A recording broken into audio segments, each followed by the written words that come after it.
Hello students, कैसे हैं आप सब। आई होप आप सब बहुत अच्छे होंगे। मैं हूं दिव्या और मैं आपका वेलकम करती हूं क्रेजी मैथ्स चैनल में। बच्चों, लास्ट क्लास में हमने एक्सरसाइज 2.2 के क्वेश्चन नंबर 1 को कंप्लीट कर लिया था, तो आज हम करेंगे इसका क्वेश्चन नंबर 2। तो चलिए स्टार्ट करते हैं।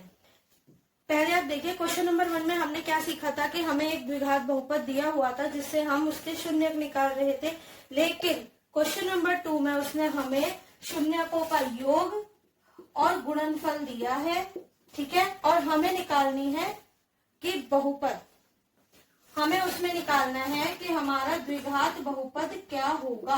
हम हर बार इसके शून्य निकाल रहे थे, लेकिन अब हमें शून्यकों का योग और गुणनफल देकर द्विघात बहुपद पूछा है। तो चलिए स्टार्ट करते हैं। तो देखिए, हमारा ए पार्ट है 1/4 और माइनस का 1। सबसे पहले हमें पता है हमारे द्विघात बहुपद क्या होता है। द्विघात बहुपद होता है ax² plus bx plus c। ये देखिए, ये होता है हमारे लिए x² का गुणांक, b होता है x का गुणांक और ये होता है अचर पद। पहले हम समझ लेते हैं, उसके बाद क्वेश्चन इजीली और जल्दी सॉल्व हो जाएंगे, ठीक है। तो देखिए, ये होता है। अब हमें पता है शून्यकों का योग होता है x का गुणांक डिवाइडेड बाय x² का गुणांक। अब यहाँ देखिए, x का गुणांक क्या है b और x² का गुणांक क्या है a। तो इसका ये मतलब है कि हम शून्यकों के योग को -b/a भी लिख सकते हैं।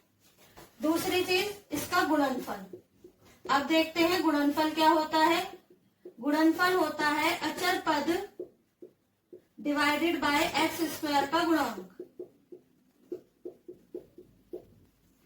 अचर पद क्या है c और x² का गुणांक क्या है a।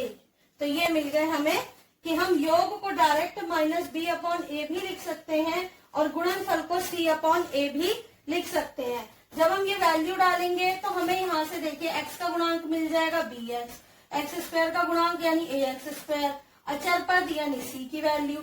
जब हमें इससे इन तीनों की वैल्यू मिल जाएगी तो हमारे लिए द्विघात बहुपद बनाना मुश्किल नहीं है। अब इसमें आपको एक बात हमेशा याद रखनी है। देखिए, अगर नॉर्मली योग दे दिया जाए 3, 4, 5 इस तरह से, मतलब एक संख्या है पूर्ण संख्या, तो हम इजीली सॉल्व कर लेंगे। लेकिन अगर उसने योग या गुणनफल को फ्रैक्शन में दे दिया तब हम क्या करेंगे। जैसे हमें दे दिया 1/4, 9/2, 8/3, ठीक है। तो हम क्या मानेंगे कि ये पूरी ऊपर की एक पूर्ण संख्या है और इसके बटे में हम हमेशा 1 मानेंगे। तो इसको जब हम योग या गुणनफल में लिखेंगे, किसी भी फ्रैक्शन को जब हम योग या गुणनफल में लिखेंगे तो हम इस तरह से लिखेंगे। देखिए, पहले वो फ्रैक्शन डिवाइडेड बाय 1 माना जाएगा, क्योंकि बटे में कुछ ना कुछ मानेंगे तभी हमें हमारा बहुपद मिलेगा, नहीं तो नहीं। क्यों ऐसा इसलिए होता है, मान लीजिए आपको योग उन्होंने दे दिया 3/4 और गुणनफल दे दिया 5। जब आप इसको इस तरह से लिखोगे तो ये क्या है, इसके बटे में तो 4 है, लेकिन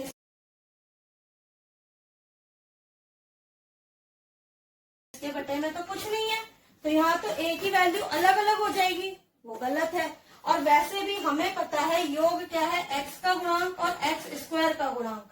इसीलिए हम इस पूरे के बटे में जो भी फ्रैक्शन होगी, प्रॉपर फ्रैक्शन होगी, उसके बटे में हम हमेशा 1 ही मानेंगे, जो कि हमारे लिए x² का गुणांक होगा। अगर उन्होंने इसके साथ कुछ और दिया है, ये दोनों ही नंबर के डेनोमिनेटर सेम है, तब हम कह सकते हैं कि हम उन दोनों को डायरेक्ट बटे में लिख देंगे, ठीक है। तो चलिए, तो देखिए, ये हो गई इसकी बेसिक कि किस तरह से हम शून्य से एक बहुपद बनाएंगे, द्विघात बहुपद। अब आपको क्वेश्चन करने में मुश्किल नहीं होगी, इस चीज को आप अच्छे से समझ लेंगे तो चलिए स्टार्ट करते हैं इसका ए पार्ट। ये देखिए, ये है हमारा शून्यकों का योग और ये है गुणनफल। शून्यकों का योग क्या होता है, -b/a,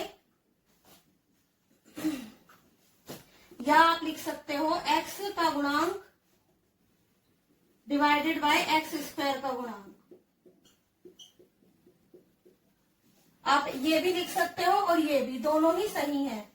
तो शून्यकों का योग क्या दिया है उन्होंने हमें, 1/4। तो देखिए, माइनस का 1/4 डिवाइडेड बाय 1। जैसा कि मैंने आपको बताया था कि जब भी कोई फ्रैक्शन होगी उसके बटे में हम 1 ही मानेंगे। तो ये हमारे लिए b हो गया और ये हमारे लिए a हो गया। अब हम निकालेंगे शून्यकों का गुणनफल। यहां भी सेम चीज है, अचर पद डिवाइडेड बाय एक्स स्क्वायर का गुणांक, जिसे हम c अपॉन ए भी कह सकते हैं, क्योंकि अचर पद हमेशा c को ही डिनोट करता है। तो देखिए अब हमारे लिए c अपॉन ए, अचर पद अपॉन में एक्स स्क्वायर का गुणांक। तो देखिए ये क्या दिया है हमें -1, इसके भी बटे में कुछ नहीं है तो हम 1 मानेंगे। देखिए द्विघात बहुपद क्या होता है, जहां पर where a is not equal to 0, a कभी भी 0 नहीं होता। द्विघात बहुपद में ये चीज हमेशा याद रखनी है कि a is not equal to 0। तो ये हमें मिल गया हमारा b a c। देखिए यहाँ a दोनों सेम हो गए 1, b है -1/4 और c है हमारा -1। तो हम क्या लिखेंगे, px द्विघात बहुपद इज इक्वल टू क्या होता है ax² plus bx plus c। तो a क्या है हमारे लिए 1x² प्लस b क्या है -1/4x और c क्या है -1। अब यहाँ देखिए तीनों के डेनोमिनेटर हमें हटाने हैं, इन दोनों के नहीं है तो इसका भी हटाना होगा। तो हम बराबर में मान लेंगे 0। तो देखिए जब हम इसका डेनोमिनेटर लेंगे यहाँ 4 हो जाएगा। जैसा कि हमें पता है इसके नीचे 1 मानेंगे तो नीचे से यानी कि इसके डेनोमिनेटर से डिवाइड और न्यूमरेटर से मल्टीप्लाई, तो ये आ जाएगा 4x²। यहाँ देखिए डेनोमिनेटर सेम है तो ऊपर भी सेम उतर जाएगा, माइनस प्लस माइनस और 1 का 1 x, और यहाँ देखिए प्लस माइनस माइनस और 4 1 4। अब ये जो 4 है वो इधर आके 0 बन जाएगा और यहाँ हमारी रह जाएगी इक्वेशन 4x² - 1x - 4। तो ये आ गई हमारी इक्वेशन द्विघात बहुपद।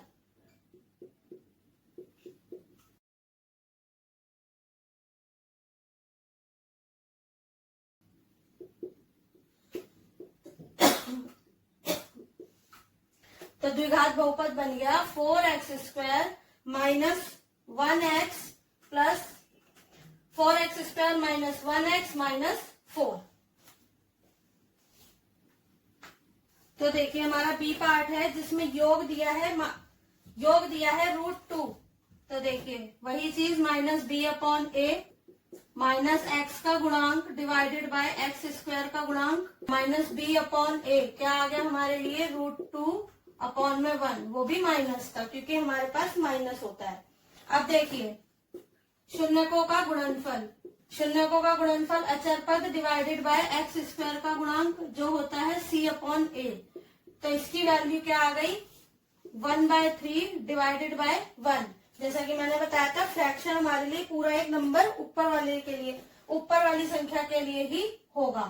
तो यहाँ हमें a मिल गया, b मिल गया और c मिल गया। अब हमारी इक्वेशन क्या बनती है ax² plus bx plus c is equal to 0। तो यहाँ देखिए b a क्या है 1x², b क्या है माइनस का √2 x प्लस c क्या है 1/3 इज इक्वल टू 0। सेम चीज यहाँ भी करेंगे क्योंकि फ्रैक्शन है तो हम इसे एक पूर्ण संख्या बनाएंगे। तो यही चीज यहाँ करेंगे 3 एकम 3 x², 3 को √2 से करेंगे तो 3 √2 हो जाएगा x, क्योंकि √2 के बाहर हम 1 मानते हैं और यहाँ प्लस माइनस माइनस हो जाएगा, प्लस में 1 और ये जो 3 है वो इधर जाके 0 बन जाएगा। तो ये आ गई हमारी द्विघात बहुपद की इक्वेशन। तो हम कह सकते हैं द्विघात बहुपद is equal to 3x² minus 3√2x plus 1। शून्यकों का योग माइनस x का गुणांक डिवाइडेड बाय x² का गुणांक माइनस b/a। तो minus b/a is equal to 0। अब देखिए यहाँ ये 0 हो गया लेकिन बटे में हम 1 ही मानेंगे। क्यों? देखिए अब आप ये कंफ्यूज मत होना, यहाँ 1 ले लिया है 0 है तो क्या होगा, हमारे लिए a कभी भी 0 नहीं होता है द्विघात बहुपद में, इसीलिए हम a को यहाँ 1 ही मानेंगे। अब आएगा शून्यकों का गुणनफल। शून्यकों का गुणनफल होता है अचर पद डिवाइडेड बाय एक्स स्क्वायर का गुणांक, जो कि बराबर होता है c अपॉन a के। तो यहाँ भी वैल्यू क्या आ गई हमारी, अचर पद क्या है √5 डिवाइडेड बाय 1 मानेंगे। बस आप यहाँ 0 से कंफ्यूज मत होना। यहाँ हमने a की वैल्यू 1 इसलिए ली है, मान लीजिए आप 1 को 0 से डिवाइड भी करोगे तो 1 0 से 0, तब भी यहाँ पे 0 ही आ जाएगा। ठीक है, हम 0 को किसी नंबर से डिवाइड कर सकते हैं, ठीक है, लेकिन किसी नंबर को 0 से डिवाइड नहीं कर सकते, क्योंकि वहां पे हमारा आंसर इनफिनाइट हो जाता है, अनंत हो जाता है। ठीक है, और अगर हम 1 से भाग करेंगे तो हमारा आंसर 0 आ जाएगा। और दूसरी चीज क्या है, यहाँ पर द्विघात बहुपद में a is not equal to 0। तो अब हमारी इक्वेशन क्या होती है, ax² plus bx plus c is equal to 0। तो यहाँ देखिए a क्या है हमारे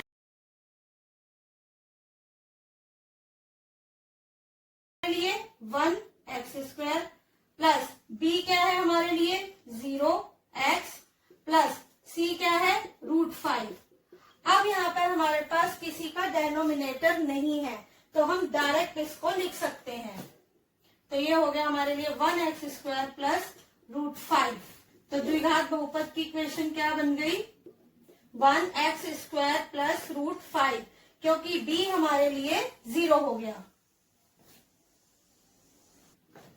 तो d में हमें दिया है योग और गुणनफल दोनों ही 1 है, तो शून्यकों का योग माइनस x का गुणांक डिवाइडेड बाय x² का गुणांक is equal to minus b upon a। तो माइनस b अपॉन a क्या आ गया 1/1। अब शून्यकों का गुणनफल अचर पद डिवाइडेड बाय x² का गुणांक is equal to c upon a। Then c upon a is equal to 1/1, because यहाँ पर भी अचर पद हमें 1 दिया हुआ है। अब हमारी इक्वेशन क्या होती है, ax² plus bx plus c is equal to 0। अब यहाँ देखिए a b c सभी 1 है, तो हमारी इक्वेशन इजीली बन गई।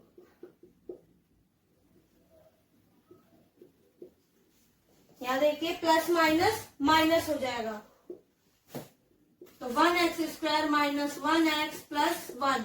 तो हमारी द्विघात बहुपद की इक्वेशन बनी। यहाँ देखिए हमें योग और गुणनफल -1/4 और 1/4 दिया है, तो शून्यकों का योग माइनस x का गुणांक डिवाइडेड बाय x² का गुणांक माइनस b अपॉन a। तो माइनस b अपॉन a क्या निकल गया, माइनस का 1/4 डिवाइडेड बाय 1। क्यों, देखिए ये देखिए माइनस, ये माइनस तो हमें फॉर्मूले में मिला है और ये माइनस हमें उन्होंने दिया हुआ है, तो इसकी वैल्यू आ गई 1/4 डिवाइडेड बाय 1। माइनस से माइनस कट गया। अब शून्यकों का गुणनफल अचर पद डिवाइडेड बाय x² का गुणांक, इसका मतलब है c अपॉन में a। Then c upon a is equal to 1/4 divided by 1, because यहाँ पे भी हमें एक फ्रैक्शन दी हुई है जो कि हमारे लिए c है। तो अब हम इसे सॉल्व करते हैं।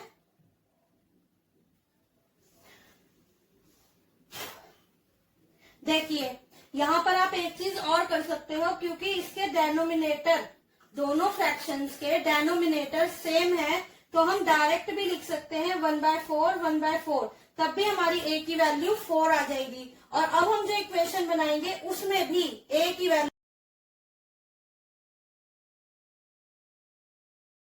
4, b और c की 1 और 1 आएगी। देखिए कैसे। अब इक्वेशन होती है ax² plus bx plus c is equal to 0। Then हमारे पास a क्या है 1x² प्लस b क्या है 1/4x। यहाँ माइनस नहीं है क्योंकि माइनस से माइनस कट चुका है, और c की वैल्यू भी है 1/4। अब देखिए ये जो 4 है इन दोनों में डेनोमिनेटर है, इसमें नहीं है। अब हम इसे मल्टीप्लाई कर देंगे तो 4x² plus 1x plus 1 is equal to 0। ठीक है, अगर आप यहाँ पे इसको डायरेक्ट भी लिखते कि ये 1/4 है और इसको भी लिख देते 1/4, तो ये हमारे लिए 4 क्या हो जाता a, और ये हो जाता b, और ये हो जाता c, तब भी हम डायरेक्ट यही इक्वेशन बनाते। ठीक है, तो हमारी द्विघात बहुपद की क्या इक्वेशन बन गई? 4x² plus 1x plus 1। अब इसका लास्ट पार्ट f रह गया है, वो करते हैं।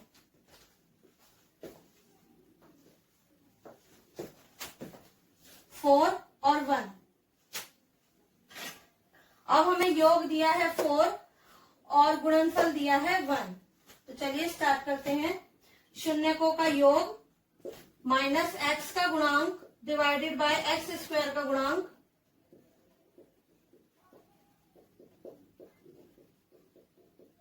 जो कि होता है -b/a के इक्वल। तो -b/a इज इक्वल टू -4/1। अब हम निकालेंगे शून्यकों का गुणनफल, जो कि होता है अचर पद डिवाइडेड बाय x² का गुणांक is equal to c/a। Then हमारे पास c/a की वैल्यू आ गई 1/1। अब हमारी इक्वेशन क्या बनेगी? ax² plus bx plus c is equal to 0। a क्या है हमारे लिए? 1x², b क्या है? -4x प्लस c है 1। अब यहाँ पे देखिए हमारे पास इसमें कोई डेनोमिनेटर नहीं है, तो हमें इसे आगे सॉल्व नहीं करना पड़ेगा। अब हमारी द्विघात बहुपद की इक्वेशन क्या आ गई? 1x² minus 4x plus 1।